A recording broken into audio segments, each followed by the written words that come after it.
Hello, welcome to Wine Blast Live. Now, this is the short form version of the pod. I'm Susie, he's Peter, we're both masters of wine, and any of you who listen in regularly will know that we're also massive foodies. Yeah, I'm not sure there is a master of food qualification, but if there was, you would definitely be on it, wouldn't you? I'd be there, I'd be there. Because if you're not in the wine cellar, you're in the kitchen, you're in a restaurant, you're anywhere there's food, basically. So true. I think we're both very much into our food as well as our wine, aren't we? I mean, we've spent a lot of time over the years, whether it's TV or just messing about in the kitchen. And to my mind, it doesn't really make any sense to have one kind of without the other. No, that's absolutely true. You know, but not everyone feels that way. It's important to recognise that. Absolutely. And we did explore that in our last episode, didn't we? We did. Why bother with food and wine matching? Yeah. So if you want to listen to us getting stuck into the naysayers and the pseudo controversy and everything that surrounds that, also to find the ultimate wine matches for cheese. Oh, cheese board. And we were serving up our top tips, weren't we, on food and wine matching? Absolute top tips. So check that one out. Yeah, do. But right now what we're doing is we are embarking on the first of this mini series of short pods where we're going to focus on one dish, find the best wine match and explain why it works. So I am very, very excited. Why are you excited? Well, why are you excited? Many reasons. We've got wine on the table, but more than that, my mouth is watering because we are kicking off with a particular favourite of mine, which is curry. But before we we should say this mini series is brought to you in association with Wine Club by Majestic. So that's a new subscription service, isn't it? That Majestic have just launched or recently launched. That is just as delicious as this pod. Do you like that one? Oh, so check it out. Nice. We're going to put all the links and the details on our show notes. Yeah, absolutely. Now, it's also important to say before we start that this whole thing is not dictatorial. We're not tyrants, okay? We are not ordering you to have specific wines not with whipping specific you into shape. dishes. There is no whipping going on here, at least not yet. It's about suggesting things in a friendly way for you to try or ways for you to experiment, to test out new things, new combinations, all in the quest to experience what Professor Charles Spence calls the magic of food and wine matching, or reaching what Jean-Baptiste Le Carillon cellar master Louis Roederer terms a higher level of happiness. It does sound better with a French accent, though. It does sound much better with a French accent. It really does. That's all I Anyway, this is all about making life more fun and more yummy, isn't it? Yummy. So curry. Come on. Now, obviously, it's a huge food category, but we've gone simple and popular, we have to say, because we've gone for chicken tikka masala. Tikka masala. It's a bit of a hybrid classic, isn't it, if you could say that. It's not necessarily one for the purists, is it? But we're deliberately doing something relatively straightforward, not too complicated, and we're going to keep the wines pretty simple too, aren't we? Yeah, so just remind us how this one is made. Okay, so this recipe is from our lovely friend, food writer Jo Pratt. And it was developed really initially for our What Food, What Wine competition that we did a few years ago. Do you like it?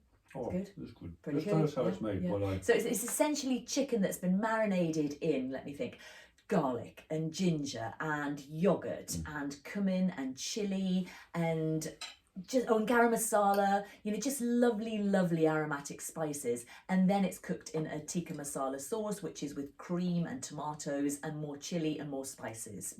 Delicious. And then we served it with a bit of rice. Now, we'll put this recipe on the show notes. You can also check out our reel we've done about how we made this on Instagram. We're very proud of that. You're very proud of it, aren't you? We've done a reel. I haven't done a reel. You've done a reel. Well, in fact, I think it was probably to do with our children really knowing how to do a reel. So this is quite a simple version, and you can jazz it up if you want to with some nice. I mean, I love sort of doing toasted coconut with a bit of agave nectar or something sweet, but make it nice and crunchy, or mango chutney. So you can jazz it up, but essentially the main flavors are those lovely aromatic spices, the juicy tomatoes, and then that rich creaminess with just a hint of chili. It's quite mild, isn't it? This one's not too hot, is it? I guess it might partly depend on the heat of your chilies, and that's always a little bit random, isn't it? But anyway, this one's relatively gentle. mild, yes.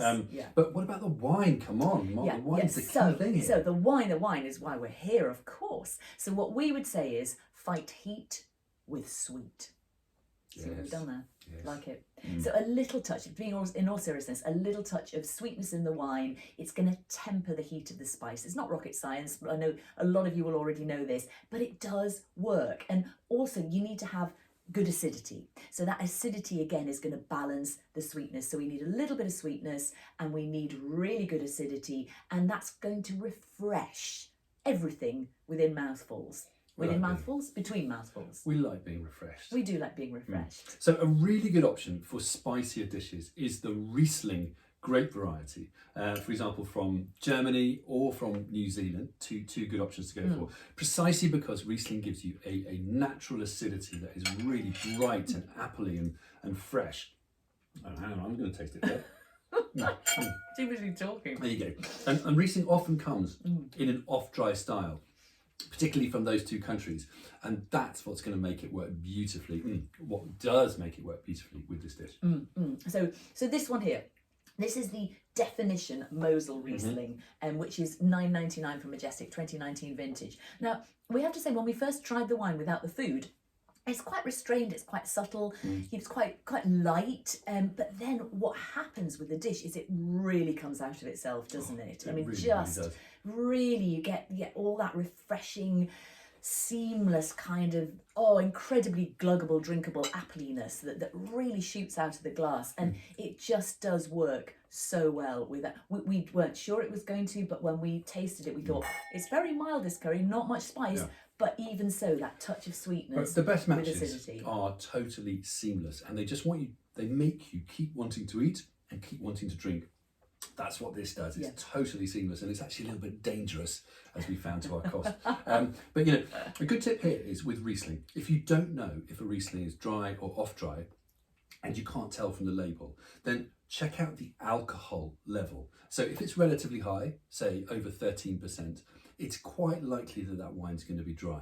If it's lower, this one I think is 10.5%, then it's almost certainly going to have a touch of residual sweetness to it, because it hasn't been fermented out to dryness. Because the sugar hasn't all fermented out to dryness, and that's what makes it go brilliantly with the spicy dish like this curry. Now another tack you can take if you're a rosé fan is to go for a nice, succulent, fruity rosé. So something fun, something not too serious or complicated, and that's going to pick up on those juicy tomatoes, and it's going to work really well with the creaminess as well of the dish, and it'll just gently soften the spice. So you need you don't want a bone dry rosé, you don't want a really pale kind of subtle, dry rosé. You want something with a bit of fruit. So we've got one here that is the Nero Oro. It's Nerello Mascalese is the grape variety from Sicily. $8.99 from Majestic, 12.5%, and it's just, again, when you taste it on its own, you think, nice, yeah, it's okay. But actually, when you get that cherry fruit and the wild strawberry fruit and the